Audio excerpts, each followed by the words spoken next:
Welcome back! Samahan niyo ako mag-add tayo ng footer para sa homepage natin.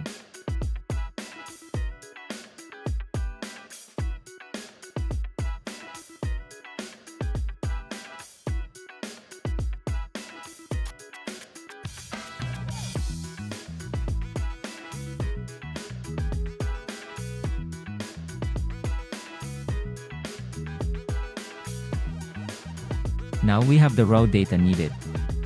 Next task is to apply CSS.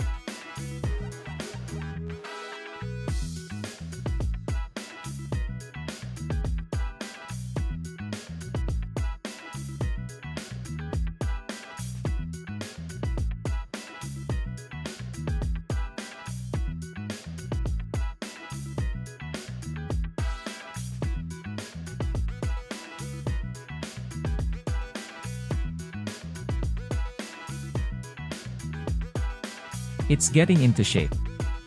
We'll polish further sa CSS side. Need to remove the bullets sa options and more.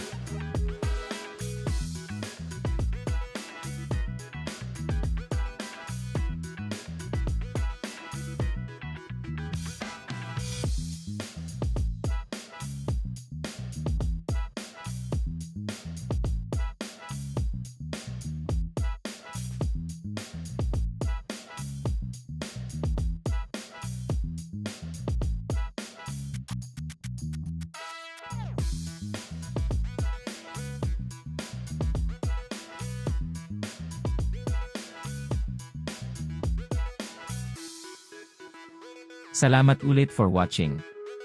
Again, sa questions at clarifications, comment down below lang. Abangan nyo sa upcoming videos, gagawa tayo ng bagong design naman. Please like and share.